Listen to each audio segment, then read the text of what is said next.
Good afternoon, everyone. My name is Vuksan Rajkovic, and I'm the head of sales at .me. And I've been with the registry for about 17 years. And today I'll talk a little bit about history, growth, and trends in the .me zone. So first things first, .me is the ccTLD, or the country code domain name for Montenegro. And Montenegro is this small country in the Adriatics with just over 630,000 people. But the registry has about 1.2 million domain names. So it's about 2 domain names per citizen. And the country got the extension back in 2007 when it actually restored its independence. So that's one of the ways to get your domain name, like is to restore your independence. And we'll get a ccTLD. Since .me means what it obviously means, it carries a meaning in English. The government decided to make it available to everyone. And due to that global appeal, we grew to what we are today. The company I work for applied through the RFP. We won, and we've been running the extension ever since. And it's a small team. It's just 8 of us, small but passionate. And the extension itself runs on the Identity Digital platform. Um, has anyone here heard about Identity Digital? Can you raise your hand if you have? Okay, 2, 3, but okay, but this is okay. It's a registry service platform provider. Like Verizon is one of those. I think Nominate is also one of those. CentralLink is one of those. Uh, and then a little bit about history. I think some of these things are also relevant to the world today in the light of the new GTLD round. So before we launched back in 2008, we have to migrate all cg.yu domain names, which was the old subdomain name of Yugoslavia. Does anyone remember Yugoslavia? Okay, no, one person, good. So we had to migrate cg.yu to co.me, which was a new subdomain under .me for Montenegrin entities and for Montenegrin residents. So that was the first thing we had to do. And we did it successfully back then, 2007, without any DNS breaks or anything. And then these are some periods that are still relevant today. So Sunrise is a period when trademark holders can apply for your extension. We did it. Also, it was not sort of a mandatory for us because we're not governed by ICANN. We were governed by the rules and laws of our own country, but we did use the best practice. And the Sunrise is also mandatory today for the new GTLDs. And then we did Land Rush, which is basically the auction-based period where everyone can get whatever they want after the Sunrise is over. And I think this is not mandatory by ICANN for the new extensions. However, it is, I mean, at least in my opinion, it is always good to do something like this to test the waters, because then you sort of can see what people are willing to do in your extension, what they're willing to purchase, so you can sort of test the waters. And then we reserved premium and reserved domain names within our extension. And again, this was kind of interesting, relevant to the world today. Back then, so these were different times. Back then, we reserved about 4,000 domain names, and that was at that time considered a decent number. However, in 2014, the new GTLD started launching. They would get 10,000 domain names, or even tens of thousands of domain names. And I think in hindsight, we should have probably reserved more. However, I think it's important to find balance here between premium domain names as a source of revenue, because they are a very important source of revenue at the beginning of the journey. But at the same time, they could be a very good tool to get visibility for your extension, because you essentially do not want to prevent a prospective startup, a big influencer, a company that wants to launch a sub brand or a new brand from getting your domain name because it's too expensive. So it's kind of like important to find a balance here. And that's what kind of happened to us at the beginning. We were auctioning off premium domain names, but not many of them were being used. So we didn't have any content. Well, not any, but we didn't have as much content as we wanted to. Search engines were not indexing .me as they were indexing other extensions. So we decided to launch premium domain name program. And with this program, usage was mandatory. And two of the applicants back in 2009 were WordPress and Facebook. So basically, what we got were wp.me as a WordPress shortener and fb.me as a Facebook shortener. So as soon as we get those, we get a lot more visibility for the extension because every link that was shortened to Facebook was shortened to fb.me. Every link that was shortened from WordPress blog was shortened to this. So that's kind of like one of the maybe now we can think about that as one of the growth hacking tricks, like how to get more eyeballs on your extension. And then by 2010, we were the fastest growing new ccTLD, over 300,000 domain names. And that's also the time when we implemented DNS security. Basically, as soon as it was out there, we deployed it in our registry. And then 2016, we got 1 million domain names for the first time. Now, I'm deliberately saying for the first time because this happened during the Chinese bubble era. Uh, does anyone here remember this? Has anyone been in the industry for that long?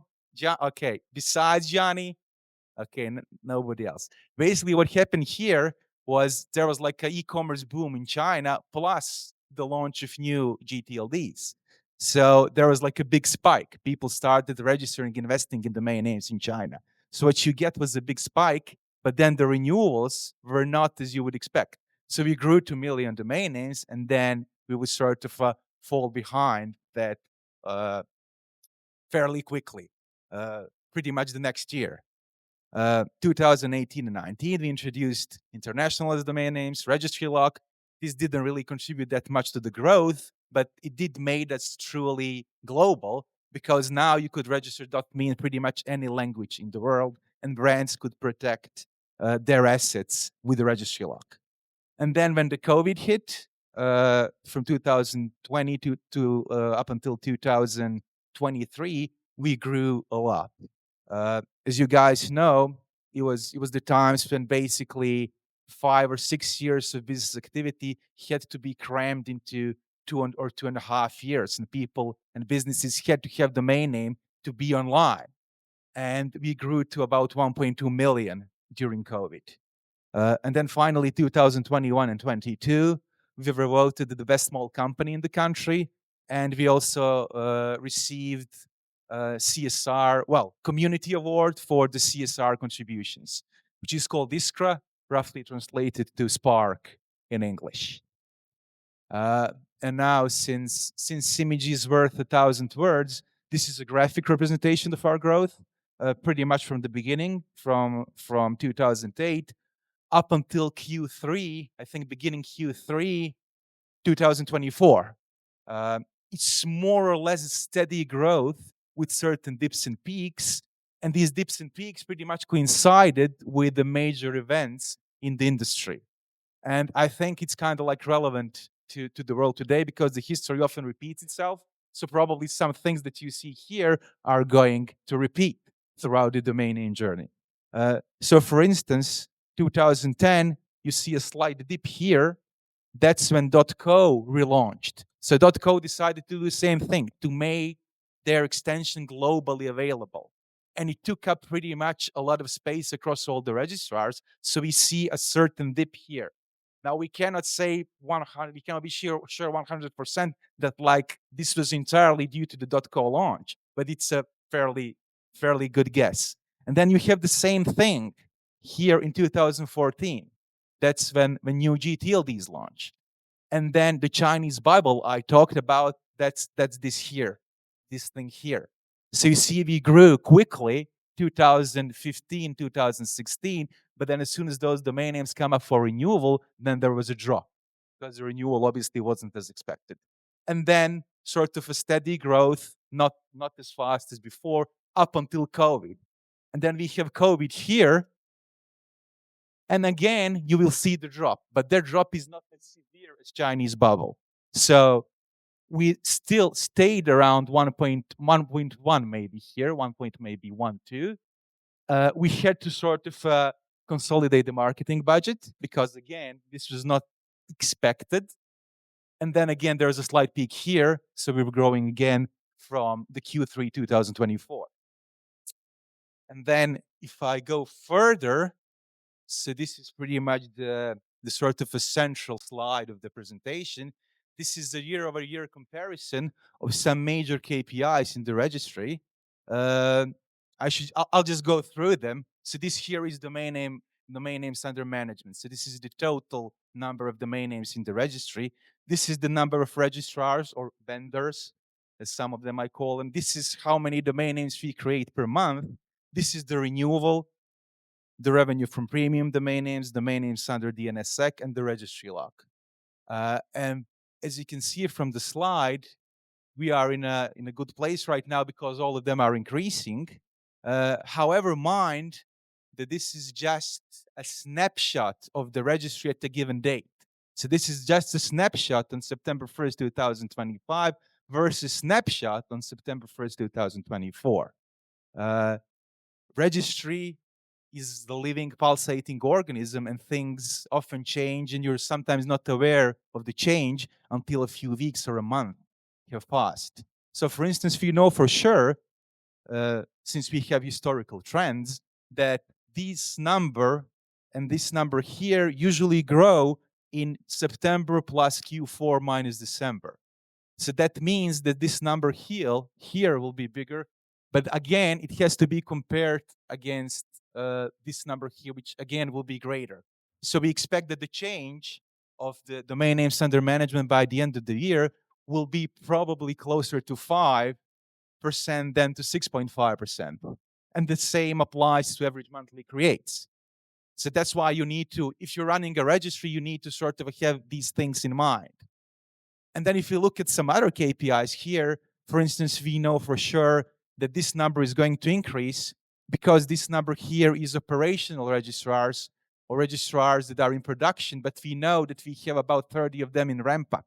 And then registrars usually do not get discontinued that easily. So this number here is probably going to stay the same. And then renewable, now this number here is going to increase for sure. Does anybody know why? Can anyone take the guess? So basically, the older the domain, the greater likelihood of renewal. So the more you are in the business, the greater and the older domain names that you have under your portfolio, the greater likelihood of renewal. It's pretty much a fact. Of course, there are certain things like the Chinese bubble, like COVID, that may affect this growth, but this is pretty much a rule. And then premium domain name revenue, this is probably going to be lower. We know because we had one big sale at the end of September 2024. So it's not going to be 50%. It's probably going to be 10% increase. And then the NSSEC is going to grow because it always grows from the beginning. Registry lock is probably going to grow because we liberalize the procedure. So now it's much easier to get your domain names locked on ME extension because we do not require additional authentication from the registrant side. And then if I move forward, this is .me by country. This data is pretty much pulled from WHOIS database, which means that we have whatever registrar or registrant put in the WHOIS. So for instance, if the registrar is using a privacy protect company that is based in the US, we will see US as the country, although the domain name might be registered by someone in Zimbabwe. Or if the registrar has Cyprus as the privacy protect company, we will see that domain name is coming from Cyprus, although it may be registered like in some other country. But basically, the idea is, so it's not 100% accurate, but it is taken because it's taken from WHOIS. So it's probably a bit more dominated by the US than it should be. Still, our main markets is the US because of the English language. And again, the other markets where the English is mainly spoken language, like Great Britain, like Canada here, Australia as well. So Australia is number 13 here. They didn't make the chart, but they are after Netherlands and Italy, the biggest one for us. So it's English-speaking markets, pretty much up to 65, 70, up to 70% of the entire chart. And then China is also a big market for us. We went there actually back in 2011. We talked to the local partners. They've been it's a big country. Broadband penetration is good, so we did have traction in China. In 2018, after that bubble, they introduced the license. So nowadays, if you're a domain extension, you want to operate in China, you need to have a special license. However, they did not think about ccTLDs or country code domain names. So it took us longer than usual to obtain that license. We managed to do it in 2023, and we've been growing ever since. So it's 5% of China for us. And then big European countries like France and Germany. Uh, Someone might expect bigger percentage, bigger share in these countries. However, for us, but I believe for other extensions as well, Europe is challenging. And it is challenging because ccTLDs are big in Europe. So if you think about the search in Europe, 40% of the search is usually a .com. The other 40% is ccTLD. And then for the remaining 20%, we basically compete with every other legacy GTLD, every other new GTLD, neighboring ccTLDs, because some ccTLDs might be big in the neighboring countries. And .eu, which is very relevant to the European market. And then premium domain registrations. I decided to include this chart here because this could be interesting for anyone who's putting together the premium domain name strategy. So these are the registrars that are biggest for us when it comes to premium domain names. The data applies for the period from March 2020 up until September 1st this year, because it was in March when we sort of dropped premium domain name inventory in the registrar channel. So from March 2020, you could register our premium domain names like any other domain name. You can just go to the registrar search, registered in a couple of clicks, of course, for an increased price. The registrars are actually families of registrars. So GoDaddy would be GoDaddy 123 Reg, Uniregistrar, and Wild West. Namecheap would be Namecheap and Spaceship. And what's interesting here is that, for instance, you see Gandhi, can't see here, but I think it's 23. So for instance, Gandhi has like a sort of interesting share here, although they're not nearly as big as GoDaddy and Namecheap, which means that their audience likes premium domain names. And then the similar applies to Internet X back there. Again, they're smaller registrar, but they do register premium domain names. So if you think about your premium domain name strategy, apart from the obvious, which are the biggest registrars in the world, but you do want to get Gandhi for sure, and you do want to get Internet X there. And then finally, a couple of things we do back at home. Since we are from Montenegro, we do want to give back to the country, and we've been doing that from the very beginning. We started with STEAM education, or STEAM edukacija in our own language. And that's a program which is dedicated to students and startup community. And within this program, I mean, it had different names back then, but within this program, we ran programming school for students of all ages. So for instance, for those programming schools, I think up until now, we got like over 1,500 alumni. And then for the School of Robotics, also about 500 alumni. And then we ran different competitions. Well, not ran, but like sponsor different competitions, different Olympiads from the STEAM disciplines within Montenegro for years. And then the other part of the program is Spark Me here. So that was a conference for a long time. It was a 2-day conference. First day was session. Second day was a startup competition. And we would send the winner to exhibit at TechCrunch Disrupt in San Francisco, in the USA. And we will continue to run Spark Me as well. It's going to be a different format now. It's going to be more like different competitions, again, sort of outsourced, well, not outsourced, but sourced from the country's most brilliant minds, and we will try to sort of give them a life of their own after the competition itself is done. And I guess that's pretty much it from me. Hope this was useful, relevant to the world we live in today. And if you have some questions, I'll be more than happy to answer. No questions. Okay. Thank you. They have questions. Don't be shy. Would you mind the same? Will you be? Oh, if someone has a question, pop on over and say hello. Yes. All right. Thank you, Vuksan. You're welcome. Yeah.